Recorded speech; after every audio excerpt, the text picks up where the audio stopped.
ఆయన చెప్పిన 2 మాటలు నాకు బాగా నచ్చేయండి. ఆయన అన్నాడు, పెళ్ళి అయినప్పటి నుంచి నా భార్య నా తల్లిదండ్రులతో నా అన్నదమ్ములతో సంతోషంగా కలవకోకుండా అడ్డగిస్తూ వచ్చింది. నేను, నా అన్న, నా తమ్ముళ్ళు, నా కుటుంబం అన్యోన్యంగా పెరిగాం. మేము వాళ్ళని ఎప్పుడు నా ఇంటికి రానిచ్చేది కాదు, మేమెప్పుడు వాళ్ళ ఇంటికి వెళ్ళనిచ్చేది కాదు. ఆయన చెబుతున్న మాట. రెండవది, తన యొక్క స్వార్థపూరితమైన ఆలోచన ఎలాంటిది అంటే, తన మాటే జరగాలని నన్ను ఎప్పుడూ తక్కువ చూపే చూసింది. ఆ మాటలు వింటున్నప్పుడు నేను అనుకున్నాను, ఇంకా ఇలాంటి స్త్రీ ఉన్నప్పుడు వాడు పక్కకు వెళ్ళిపోవడం కరెక్టే అనిపించింది. ఈరోజు నీవు కలిపేటటువంటి ఆడబిడ్డగా ఉండాలే తప్ప బంధాలను చెడగొట్టి కీడు పుట్టించే వ్యక్తిగా ఉండకూడదు. కీడు పుట్టించే వ్యక్తిగా ఉండకూడదు. సోదరులారా, మీకు కూడా జ్ఞాపకం చేస్తున్నాను, ఏదైనా సమస్య వచ్చినప్పుడు, బాధ కలిగినప్పుడు, ఇబ్బంది కలిగినప్పుడు కీడు చేత మేలును జయించండి. నా భార్య ఉదాహరణకండి, మీ అక్క ఎప్పుడు మన మీద ఏదో డామినేషన్ అయిపోయింది, ఏంది మీ అక్క పెత్తనం అని అనుకుందాం నా భార్య అనితే నేనేమన్నాను తెలుసా? తిక్క నీకేమన్నా, మాకున్నది ఒక 2 అక్కలే. ఈ తమ్ముని ఎంత ప్రేమగా చూసింటారు వాళ్ళు. ఏదన్నా జరిగితే నా తమ్ముడని కౌగిట్లో పెట్టుకొని ఉంటారు. అలాంటి మా అక్కను మా అన్నను దూరం చేయనీక నిన్ను పెళ్లి చేసుకుంది అనాలండి పురుషులు. అనాలి పురుషులు. ఎందుకో తెలుసా? బంధాలను చెడగొట్టుకోకూడదు. యోసేపు దగ్గరికి వద్దాం. నేను నా భార్యతో అదే ఎప్పుడు కూడా నా భార్య నా అన్నల విషయమై, నా అక్కల విషయం, నా కుటుంబ విషయమై ఒక్క మాట ఇలాగే ఎందుకు అని అడిగిన రోజు ఈ రోజు వరకు లేదు ప్రియులారా. ఇంకా ఏం మాట్లాడుతుంది అంటే, దేవుడు మనల్ని ఆశీర్వదించాడు, మనం చేయూతుగా ఉందాం. ఈ మధ్య ఒక పెళ్ళికి, ఒక షష్ఠి పూర్తికి వెళ్ళాను. 60 సంవత్సరాలు పెళ్ళి వాళ్ళకు. ఆయన వయసు 85, ఆమె వయసు 80. 60 సంవత్సరాలు షష్ఠి పూర్తిలో ఒక మాట నేను విన్నానండి. ఏంటో తెలుసా ఆ మాట? నిజంగా నా మనసుకు చాలా సంతోషం అనిపించింది. వాళ్ళ కుటుంబం గురించి, మనకు పిల్లలు వినండి బాగా, మనకు ఆస్తులు లేవు, చదువేనాయన మనకు ఆస్తి అని చెప్పిందంట ఆ తల్లి. ఈరోజు మీకున్న ఆస్తులు శాశ్వతమైనవి కాదు, కానీ మీరు సంపాదించుకునే విద్య అనే ఆస్తి చాలా గొప్పది, అది తరిగిపోదు, దొంగిలించలేరు అంటూ ఆమె ఒక మాట అనిందట. వాళ్ళ కొడుకులకు చెప్పిందంట, నాయనా మనం నమ్ముకున్న క్రైస్తవులే, మనం నమ్ముకున్న దేవుడు గొప్పోడు, మనం నీతిగా నిజాయితీగా బ్రతుకుదాం. ఈరోజు కాకపోయినా ఒకరోజు మనం దీవించబడతాం. ఆమె నిరీక్షణ, ఈరోజు కాకపోయినా ఒకరోజు మనం దీవించబడతాం. మనం దీవించబడ్డప్పుడు మన కుటుంబానికి, అంటే మన తోడబుట్టిన వాళ్ళకు ఒక చెయ్యి అందియాలి నాయన అని చెప్పిందంట. ఆయన అండి బెంగళూరులో స్టేట్ కాదు సెంట్రల్ ఆఫీసర్ అతను. ఆయన తమ రక్త సంబంధికులు, అంటే తోడబుట్టిన వాళ్ళ పిల్లలకు చేయూతను అందిస్తే, చిన్న హెల్ప్లే, ఫీజు కట్టుకోలేక ఆగిపోయామనో, మంచి కాలేజ్ తెలియక ఆగిపోయిన వాళ్ళకి సహాయం చేస్తే, ఆ వేదిక మీద ఒక అబ్బాయి మాట్లాడుతూ అంటున్నాడు, ఈరోజు సైక్రాసిస్ట్గా ఒక డాక్టర్గా నేను ఉన్నాను అని అంటే మా పెద్దమ్మ కొడుకులు మాకు అందించిన చేయూత. ఆలోచన చేయండి. మనము కీడు చేత మేలును ఏం చేయాలి? జయించాలి. చేయగాకండి. ఈ రోజు దాకా మీరు ఒకవేళ తప్పుటడుగులు వెళ్ళారేమో, లివ్ ఇట్. నేను ఎప్పుడు కూడా మేలు కోరే విషయంలో ఒకటే చెప్తాను ప్రియులారా, బంధాలు కాపాడుకోండి, అనుబంధాలు నిలబెట్టుకోండి అని చెప్తాను. ఎందుకో తెలుసా? చాలా చిన్నది జీవితం. మనం బాగోలేక పడిపోయినప్పుడు మన రక్త సంబంధికులే మన పక్కకు వచ్చి కన్నీళ్లు కార్చకపోతే పరాయివాడు ఎందుకు వచ్చి కారుస్తాడండి కన్నీళ్లు? మన రక్త సంబంధికులే అయ్యో నా తమ్ముడు, అయ్యో నా అక్క, అయ్యో నా తమ్ముడు అనకపోతే పక్కన వాళ్ళు ఎందుకు వచ్చి అంటారండి అయ్యోని? మేలు చేసేవారు దేవుని సంబంధులు. మేలు చేసేటటువంటి వారు కీడును సైతం ఏం చేస్తారు? జయించగలుగుతారండి. ఒక నాయకుడు, నా భార్యకు నేను 2 పిల్లలకు, ఒక అమ్మాయికి పెళ్లి చేశాడు ఆ నాయకుడు, ఒక అమ్మాయి ఇంకా పెళ్లికి రెడీగా అవుతుంది. ఆయన అంటున్నాడు, నా భార్య నా బంధాన్ని ఎప్పుడు చెడగొట్టింది, నా అన్నదమ్ములు, నా తల్లిదండ్రులు నా ఇంటికి రాకుండా అడ్డగించేది, నాకొద్దా భార్య అన్నాడు. ఈరోజు నేను అనుకున్నాను, అలాగ ప్రతి మగాడు నిర్ణయం తీసుకుంటే నాకు తెలిసి 170 మంది ఆడోళ్ళు బయట ఉంటారేమో,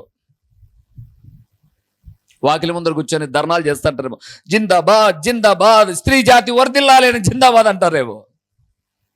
జ్ఞాపకం చేస్తున్నాను ప్రియులారా, మనం పంచుకోవాలి. నేను ఎప్పుడు అందుకే మా ఇంట్లో చెప్తుంటాను, నేను నా భార్యకు నా పిల్లలకు చెప్తుంటాను, మా అక్క నన్ను ఇట్లా పెంచినారా, నేను పుట్టానని మా అక్క బడికి పోకోకుండా ఆగిపోయిందంట.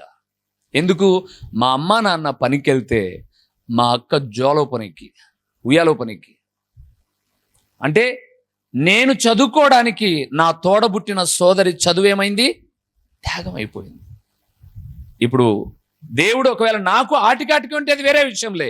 నేను సమృద్ధిగా ఉన్నప్పుడు ఎప్పుడైనా కొంత చేయుతనిచ్చే మనసు లేకపోతే అది ఒక బ్రతక అండి, అది ఒక కృతజ్ఞతనా? గుర్తుపెట్టుకోండి ప్రియులారా, మేలు చేత కీడునేం చేయాలి? అందుకే యోసేపు అంటున్నాడు, అన్నలారా మీరు నాకు కీడు చేయాలనుకున్న మాట వాస్తవమే, కానీ దేవుడు ఏం చేశాడు? మేలు చేశాడు. దేవుని బిడ్డలారా, ఒక మంచి ఆత్మీయ తండ్రిగా ఎవరి మీద ద్వేషం పెట్టుకోకుండా చెప్తున్నాను, మేలు చేద్దాం. అహంకారానికి లోను కామాకండి, అసూయలకు లోను కామాకండి. మనం ఏమనుకోవాలి? నేను ఏమనుకుంటానో తెలుసా అండి, నా సంఘస్థులు అందరూ బాగుండాలనుకుంటారు. ఎందుకో తెలుసా నేను నాకు అనుకుంటుంది, వాళ్ళు బాగుంటే మా సేవకుడు కూడా బాగుండాలి అని చెప్పేసి ఏదైనా అర్పణైనా ఇవ్వచ్చు, మంచి మనసుతో నేను ఏదైనా ఇబ్బందులు ఉన్నప్పుడు తోడైనా వస్తారని. వాళ్ళందరికన్నా నేనే బాగుండాలనుకున్నాను అనుకోండి, నా అంత శాడిస్ట్ ఒకడు ఉన్నాడని అర్థం. నేనే కాదు, ఏ సేవకుడు కోరుకునేదంటే తన దగ్గర ఉన్న విశ్వాసులు బాగుండాలనుకుంటున్నాను. ఎందుకంటే మాకు ఎప్పుడైనా సహకారం అందిస్తారు. అలాగే మనమేమనుకోవాలంటే, మనం ఇలాగున్నాంలే, కనీసం మన వాళ్ళైనా బాగుంటే ఒకవేళ మనకు కాకపోయినా మన పిల్లలకైనా చేయుతిస్తారులే. అందుకే మేలు చేత కీడును జయించాలి. ఓకే, 3వ విషయానికి వెళ్దాం. మళ్ళీ ఇది పార్ట్ 3 వెళ్ళడం నాకు ఇష్టం లేదు, ముందుకు వెళ్దాం. అక్కడే రోమీయులకు రాసిన పత్రిక కొద్దాం ప్రియులారా, 13వ అధ్యాయము. రోమీయులకు రాసిన పత్రిక 13వ అధ్యాయము 3వ వచనాన్ని చూద్దాం ప్రియులారా, 3వ వచనాన్ని చూద్దాం. రోమీయులకు రాసిన పత్రిక 13వ అధ్యాయము 3వ వచనం. ప్రభుత్వము చేయువారు చెడ్డ కార్యములకే గాని మంచి కార్యములకు భయంకరులు కారు. నీకు మేలు కలుగుటకు, ఆ మాట వద్దాం.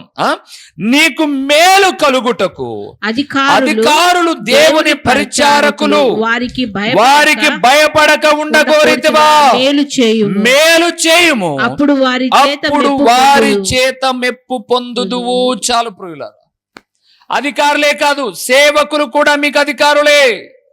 ఓకే, 3వ విషయాన్ని చెప్తాను. మేలు చేయుట వలన మెప్పు కలుగుతుంది.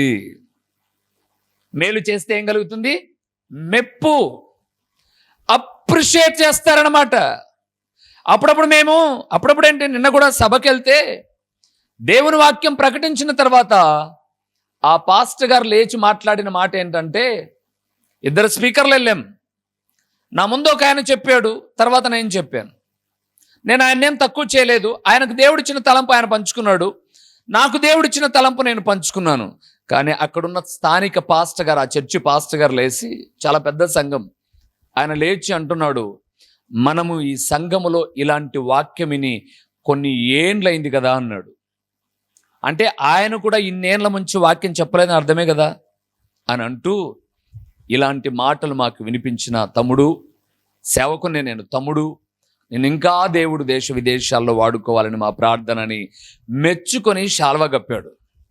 అంటే మెచ్చుకున్నప్పుడు మనకి ఏదో ఒక సత్కార్యం జరుగుతుంది అని అర్థం. ఇప్పుడు దేవుడు అంటున్నాడు, మేలు చేయుట వలన ఏం కలుగుతుంది? మెప్పు కలుగుతుంది. ఇంకేం కావాలండి? మేలు చేయటం వలన మెప్పు కలిగితే ఇంకేం కావాలి? ఒక జంటను చూపిస్తాను మీకు, రండి. అక్కడే 16వ అధ్యాయానికి వద్దాం. రోమీయులకు రాసిన పత్రిక. పౌలు చూడండి ఎంత బాగా మెచ్చుకుంటున్నాడు. 16వ అధ్యాయము 3వ వచనము, 4వ వచనాన్ని మనం చదుదాం. క్రీస్తు యేసునందు, రోమిలికి రాసిన పత్రిక 16:3-4 వచనాలు. క్రీస్తు యేసునందు, క్రీస్తు యేసునందు నా జత పనివారైన ప్రిస్కిల్లాకును అకులకును నా వందనములు చెప్పుడి. వారు నా ప్రాణము కొరకు తమ ప్రాణములు ఇచ్చుటకైనను తెగించిరి, మరియు వారి ఇంట ఉన్న సంఘమునకు వందనములు చెప్పుడి. చాలు. ఎవరు వీళ్ళిద్దరు? భార్య భర్తలు, అకుల ప్రిస్కిల్ల. ఇప్పుడు మీకు ఒక ప్రశ్న, ఎవరు ఇళ్లలో భర్త, ఎవరు ఇళ్లలో భార్య? ప్రిస్కిల్ల భార్య, అకుల భర్త. మీరు అక్కడ చదవాలి, మళ్ళీ చదవాలి. 3వ వచనం మళ్ళీ వద్దాం. నా జత పనివారైన ప్రిస్కిల్లాకును. ఆగుదాం. ఎవరి పేరు ముందు వచ్చింది? ఎందుకని? భార్యాభర్తల సహకారములో. బైబిల్ గ్రంథంలో కొంతమంది స్త్రీల పేర్లే ముందు వస్తాయి. ఉదాహరణకు రాజుల 2వ గ్రంథం 4వ అధ్యాయానికి వెళ్తున్నప్పుడు షునేమీయురాలు, క్రొత్త నిబంధనకు వస్తున్నప్పుడు ప్రిస్కిల్లా. ఎందుకో తెలుసా? వారిని మెచ్చుకోవడానికి కారణం ఏంటంటే వాళ్ళు దేవుని పనిలో సహకారులు. ఈరోజు చిన్న ఉదాహరణ, భార్య కానుకిమ్మంటేనే భర్త ఇస్తారు కొంతమంది, చాలామంది. భార్య వద్దు అనింది అనుకోండి, ఆయనకి ఇచ్చే మనసు ఎంతున్నా చేతులు మడుచుకొని ఆడ పెట్టుకోవాలని ఆడ పెట్టుకుంటాడు. అవునా కాదా? Many persons. ఇంకో చిన్న ఉదాహరణ చెప్తాను. 5వ అధ్యాయంలో అపోస్తల కార్యంలో ఉంది. అక్కడ 2 భార్యాభర్తలు ఉన్నారు, అననీయ సప్పీరా. అక్కడ బాగా రాయబడ్డ మాట మీరు చూస్తే, భార్య ఎరుకనే కొంత దాచిపెట్టుకొని. అంటే గుర్తుపెట్టుకోండి ప్రియులారా, ఎక్కడైనా సహకారం అందించే మనస్సు మొదట స్త్రీ నుంచి ప్రారంభం కావాలి. మీరెందుకు ఇంకా అలాగే దయనీయమైన స్థితిలో చాలా మంది ఉన్నారో తెలుసా? అలాగ ఉండడానికి కారణం మీ గుప్పిలు మడుచుకోవడమే. భార్య అనాలట, ఇంటికి రాగానే జీతం ముందు దేవుని సొమ్ము దేవునికి పక్కన పెట్టండి, తర్వాత మన పని మనం చేసుకుందాం అని ఏ స్త్రీ అయితే చెప్పగలుగుతుందో వారి పేర్లు మీరు తర్వాత ఇలాగంతా చదువుకుంటూ వస్తే 16వ అధ్యాయం అంతా చదువుకుంటారండి, అంత స్త్రీలే ఉన్నారాడ. 16వ అధ్యాయం ఎక్కువ శాతం ఉన్న వాళ్ళంతా ఎవరు? స్త్రీలే. వీళ్ళంతా ఎవరు?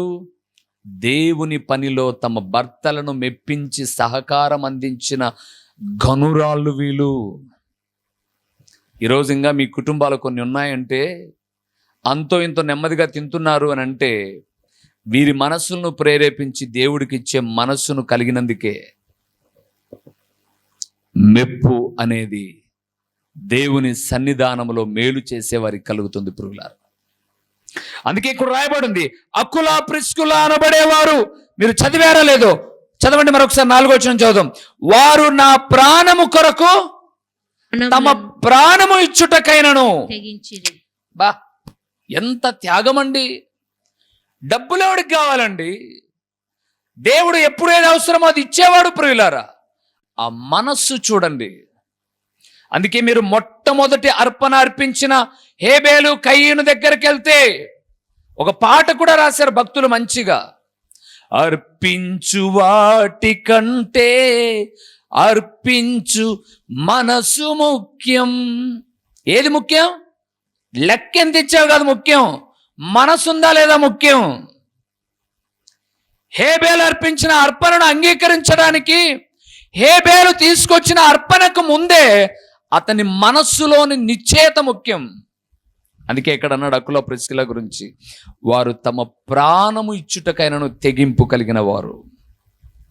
3వది ప్రియులారా, మేలు చేయుట వలన మెప్పు కలుగుతుంది. బైబిల్ గ్రంథంలో యేసు ప్రభుల వారి కన్నా ముందు ఒక 6 నెలలు పెద్ద ఆయన పేరు యోహానయ్య గారు.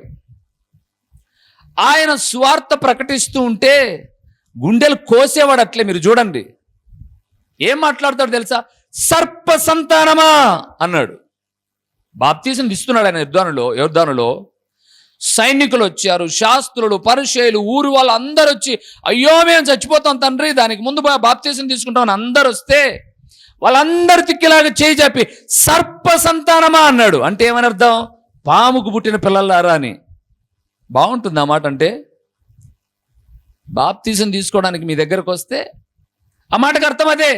పాముకు పుట్టిన పిల్లలారంటావు మమ్మల్ని, ముంచని రాన్ని ఈ ముచ్చిలో ఏదో పెద్ద కథ అయిపోయింది అని ఇందురు మన వాళ్ళు ఇప్పుడున్నోళ్ళంటే.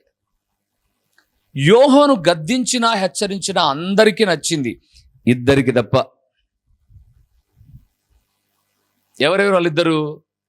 ఒక్కడు హేరోదు, రెండవది హేరోదు యొక్క అన్న భార్య. యోహాను గద్దింపు ఊరందరికీ నచ్చింది, వాళ్ళిద్దరికీ నచ్చలే. ఎందుకు? ఈయన అన్నాడు, పనికి మాలోడా, అన్న భార్యతో అక్రమ సంబంధం పెట్టుకుంటావా? ఇదేనా నువ్వు చేయాల్సింది అని అన్నాడు. పనికి మాలిందానా, భర్త ఉండగా పాపపు జీవితం నీదా, ఇదేనా నీ బ్రతుకు అని అన్నాడు. వాళ్ళ తప్పును వాళ్ళను గద్దించాడు కాబట్టి యోహాను వాళ్ళిద్దరికి తప్ప అందరికీ నచ్చినాడు. ఈరోజు రూబేను అనబడే సేవకుడు ఎవరికైనా నచ్చకపోతే వాళ్ళ ఇంట్లో సామాన్లు ఏం తెచ్చుకోలే, లేదా వాళ్ళకు వచ్చే లోన్లు ఏం అడ్డగించలే, వాళ్ళ పాపము అన్నందుకు ఏం కావడంలే, నచ్చలా. కానీ ఒక్కటి మాత్రం ప్రియులారా, నేను అననంత మాత్రాన, నేను గద్దించనంత మాత్రాన నీ తప్పు ఒప్పు ఎప్పుడు కానే కాదు. అవుతుందా? వీధిలో ఎవరన్నా అడగంట్లే, రూబేనయ్యా మేమెందో తప్పు చేస్తున్నామని గద్దించాడు, ఇదిగో నీ ప్రక్కలో కూర్చుంటాం, మనస్ఫూర్తిగా మాట్లాడదాం, మేము చేసేది మంచి పనేనా అని అడగండి. నువ్వేమనుకోండి చెప్తా, కొంపల గురించి చెప్పని అంటారు. ఎందుకు? ఇది నేను చెప్పాల్సిన అవసరంలా, దీనికి బైబిల్ దగ్గర రావాల్సిన అవసరంలా. నీకు మెప్పు ఎప్పుడు కలుగుతుంది అంటే మేలు చేసినప్పుడు. బైబిల్లో ఒక పెద్ద ఆయన ఉన్నాడండి, ఆయన పేరు బర్జిల్లయి. ఏం పేరు? బజ్జీ కదా పాపా. ఏంది నేను చెప్పేది ఏంది, మీరు మాట్లాడేది ఏంది? మిరపకాయ బజ్జీలు, అనపకాయ బజ్జీలు ఇప్పుడు అయ్యా మాట్లాడుకునేది, మళ్ళీ వండుకుందాం. ఏం పేరు? బర్జిల్లయి అని పేరు. దావీదు తన కొడుకు అయినటువంటి అబ్షాలోము తండ్రినే చంపాలా ఆస్తి కోసం అనుకుంటే, అంటే అధికారం కోసం అనుకుంటే అడవికి వెళ్ళిపోతే ఈ బర్జిల్లయి అనబడే 80 సంవత్సరాల కురవృద్ధుడు, ముసలివాడు అడవిలో ఉన్నటువంటి దావీదుకు ఎన్నో మేలు చేశాడు. అందుకే దావీదు మరణకాలము సమీపించగా చచ్చిపోయేటప్పుడు ఒక మాట చెప్పాడు. చూద్దామా? ఆ మాట చెప్పి నేను ముగింపులోనికి వస్తాను. రండి, రాజులు మొదటి గ్రంథం 2వ అధ్యాయము. ఈ మాట నేను పొద్దున ఉదయకాలం చదువుతూ ఉంటే ప్రియులారా, నా మనస్సు ఒక్కలాగా, దావీదు చచ్చిపోయేటప్పుడు కూడా మేలు చేశామని మర్చిపోలే, ఎంత మంచి బుద్ధి అండి అనిపించింది. 2వ అధ్యాయానికి వద్దాం. రాజులు మొదటి గ్రంథం 2వ అధ్యాయము 7వ వచనం చదవండి. 7వ వచనం చదవండి. నేను నీ సహోదరుడైన అబ్షాలోము ముందర నుండి పారిపోగా గిలాదీయుడైన బర్జిల్లయి కుమారులు నాకు సహాయము చేయుచు వచ్చిరి. నీవు వారి మీద దయ ఉంచి నీ బల్ల యొద్ద భోజనము చేయు వారిలో వారిని చేర్చు. మీరు మొదటి వచనం చదవండి. అదే 2వ అధ్యాయంలో దావీదుకు మరణకాలము సమీపింపగా చచ్చిపోయేటప్పుడు చెప్తున్నాడండి, రేయ్ నేను అబ్షాలోము తరిమితే అడవికి వెళ్ళానురా. ఆ సమయంలో ఒక పెద్ద ఆయన పేరు బర్జిల్లయి, ఆయన నాకు పరుపులు, పేలాలు, ద్రాక్షారసము, ఆహారం అన్ని అడవికి పంపించాడు గాడిద మీద వేసి. ఆయన నువ్వు రాజవుతున్నావు, రాజయ్యావు. సొలొమోనుతో చెప్తున్నాడు, అతని కుమారులను ఏం చేయొద్దు, మర్చిపోవద్దు. దేవుని ప్రియబిడ్డలారా, ఈరోజు నువ్వు మేలు చేస్తే, ఒకవేళ ఈ కాలంలో నువ్వు కష్టపడొచ్చులేండి, నీ పిల్లలకు కీడు జరుగుతుందా అండి? జరగదు ప్రియులారా. మాది ఒక చిన్న కుగ్రామం, ఒక చిన్న పల్లెటూరు. ఇక్కడ నుంచి పెద్ద దూరం లేదు, 8 కిలోమీటర్లు. మీరు వేల్పులకు వెళ్తే ఎప్పుడైనా వేల్పుల్లో వెలేసినట్లుగా ఎక్కడో ఒక 20 ఇండ్లు, ఆ ఇండ్లలో మాది ఒక ఇల్లు. అక్కడికి ఎప్పుడు సేవకులు వచ్చినా మా కుటుంబము భోజనం పెట్టకుండా ఏ రోజు పంపలేదు. ఎందుకంటే అక్కడ మందిరం లేదు. ఇండ్లందరం కలుసుకొని అన్నవసట బయట కూర్చొని ప్రార్థన చేసుకునేవాళ్ళు. చనిపోయాడు ఆయన, దైవజనుడు. ఎరగుడిపల్లిలో నుంచి రెగ్యులర్గా మా దగ్గరకు వచ్చేవాడు. అక్కడ దాదాపు 20-25 ఇండ్లు ఉన్నా ప్రభువుని నమ్మిన వాళ్ళు 6-7 ఇండ్లు 8 ఇండ్లు మాత్రమే ఉంటే అందరం ఒక చోట కూర్చొని ప్రార్థన చేసుకునేటప్పుడు ప్రతిరోజు ప్రతి కూడికకు వారానికి 2 సార్లు వస్తే ప్రతి కూడికలో మా ఇంటిలో భోజనం చేయకుండా ఏ రోజు ఆ సేవకుడు వెళ్ళేవాడు కాదు. ఏదో కలిగింది అంతో ఇంతో కానుకిచ్చి మా నాన్న పంపేవాడు. ఆ రోజుల్లో మా పరిస్థితి దయనీయమే, కానీ వాళ్ళ కడుపును పుట్టిన మాకు ఆహారపు కొరత లేకుండా, దేవుని సేవకుల ఆకలి తీర్చిన మాకు ఆహారపు కొరత లేకుండా ఆయన తర్వాత పిల్లలుగా వచ్చిన మమ్మల్ని పోషిస్తున్నాడండి. కారణం ఏంటో తెలుసా? మనము చేసిన మేలు ఎప్పుడైనా మేలుకరంగానే ఉంటుంది, కానీ కీడుకరంగా ఉండదు. అందుకే గుర్తుపెట్టుకోండి, సేవకుడు ఏ ఇంటిలో చెయ్యి అద్దుతాడో ఆ ఇంటిలో కొరత ఉండదండి. దానికి బెస్ట్ ఎగ్జాంపుల్ షునేమీయురాలే. వాస్తవానికి వారికి ఆస్తులున్నాయి, అంతస్తులున్నాయి, సమృద్ధి ఉంది. షునేమీయురాలకి ఏమీ లేదు, పిల్లలు లేరు. ధనవంతులే, వాళ్ళకు ఏదో ఒక కొరత. దేవుని సేవకుడు ఎప్పుడైతే ఆ ఇంట భోజనం చేస్తున్నాడో ఆ ఇంటిలో కొరత తీర్చబడింది. ఈరోజు కూడా ఇదే స్థానిక సంఘంలో మా ఆకలిని ఒకవేళ వాళ్ళ ఇంటికి పిలవకపోయినా ఒక్క పూట మేము లేదా మా దగ్గరకు వచ్చిన సేవకులు భోంచేయడానికి వ్రేళ్ల మీద లెక్క పెట్టే ఒక 3 బిడ్డలు ఉన్నారండి. 3 బిడ్డలు ఉన్నారు.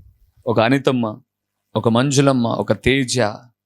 అన్ని బియ్యం తీసుకొని వస్తారు. అవి లేకపోతే మాకు లేవండి బువ్వ. దేవుడు మాకు ఇచ్చాడు తినడానికి సమృద్ధిగా. ఒక 10 మంది వచ్చినా పెట్టడానికి ఇచ్చాడు. మరి వాళ్ళకి ఎందుకు అలాంటి ఆలోచన నాకైతే తెలియదు, కానీ అన్ని బ్యాళ్ళు, అన్ని బియ్యము, అంత చక్కెర, అంత కాపుడి అవన్నీ తీసుకొని వస్తుంటే మేము ప్రత్యేకంగా అట్లే ఎత్తిపెట్టి ఏం చేస్తామో తెలుసా? సందర్భం వచ్చింది కాబట్టి చెప్తున్నాను. అట్లే ఎత్తిపెట్టి మా ఇంటికి ఎవరైనా అతిథులు వచ్చేటప్పుడు అవి వాడతాం మేము. నా ఆశ ఏంటో తెలుసా? మమ్మల్ని ఎవరైతే ప్రేమిస్తున్నారో దేవా, వాళ్ళకు కొరత ఉండకూడదు, దేవుని పిల్లలు తింటే అని. నేను ఎందుకు ఈ మాట జ్ఞాపకం చేస్తున్నానంటే, మేలు చేసిన వారికి ఎప్పుడైనా మెప్పు కలుగుతుంది. చివరిగా ఒక్క మాట చదివించి ముగిస్తాను, ఎందుకంటే సమయం అయిపోయింది కాబట్టి. యోహాను సువార్తకు వద్దాం. 5వ అధ్యాయము, యోహాను సువార్త 5వ అధ్యాయము 29వ వచనాన్ని చూద్దాం. మేలు చేయటం వలన ఏం కలుగుతుందో యోహాను సువార్త 5వ అధ్యాయము 29వ వచనాన్ని మనం చూద్దాం. 5వ అధ్యాయము 29వ వచనం. ఓకే, అందరు తీద్దాం ప్రియులారా. 84వ పేజీలో 5వ అధ్యాయం యోహాను సువార్త 29వ వచనం. మేలు చేసిన వారు జీవ పునరుద్ధానమునకును, కీడు చేసిన వారు తీర్పు పునరుద్ధానమునకును బయటకి వచ్చేదారు. ఆమేన్. చాలు ప్రియులారా, చివరి మాట. మేలు చేశాము అంటే ఏ పునరుత్థానం? జీవపు పునరుద్ధానం. అక్కడ 2వ మాట కూడా చెప్పాడు, మీరు మర్చిపోవద్దు. కీడు చేసిన వారైతే ఎక్కడికట? తీర్పు పునరుత్థానం. అంటే 2 పునరుత్థానాలు ఉన్నాయి. చచ్చిపోయినాక మంచోళ్ళు లేస్తారు, చెడ్డోళ్ళు లేస్తారు. అదే అక్కడ అర్థం. మంచోళ్ళు అయితే నిత్య జీవం అనే పునరుత్థానానికి వెళ్తారు లేచిన తర్వాత. చెడ్డోళ్ళైతే ఏ పునరుద్ధానం? తీర్పు పునరుద్ధానం. అందుకే మేలు చేయుట వలన దేవుని సంబంధిగా ఉంటాం. మేలు చేయుట వలన కీడును జయించగలుగుతాం. మేలు చేయుట వలన మెప్పు కలుగుతుంది. మేలు చేయుట వలన జీవపు పునరుద్ధానాన్ని మనం పొందుకుంటాం. మరి ఇప్పుడు మనం ఏం చేయాలంటారు? ఏం చేద్దాం? ఏం మాట్లాడరే? ఏం చేయాలి మనం? అందరూ చెప్పండి స్వరం ఎత్తి. సాధ్యమైనంత వరకు దేవుడు మనకి ఇచ్చిన ఆయుష్లో మనం ఏం చేద్దాం? మేలు చేద్దాం. చేయండి ప్రియులారా, నష్టం ఏం కలగదు. మేలు చేస్తే మేలే వస్తాయి. నేను చెప్పాను కదండి, నిజంగా మేము పేదవాళ్ళమే. ఈరోజు ఏదో క్రీస్తు యేసునందు సమృద్ధిగా ఉన్నాం, కానీ ఒకప్పుడు మా తల్లిదండ్రులు పెట్టిన ఆహారం మాకు సమృద్ధి అయిన ఆహారం ఇచ్చింది. ఈరోజు నువ్వు మేలు చేస్తే నీ పిల్లలకు దేవుడు ఎందుకు కీడు చేస్తాడు? యోసేపు మేలు చేస్తే, యోసేపు పిల్లలను ఒక వంశపు గోత్రకర్తలుగా నిలబెడితే నీ బిడ్డలను మధ్యలో విడిచిపెడతాడు ఆయన?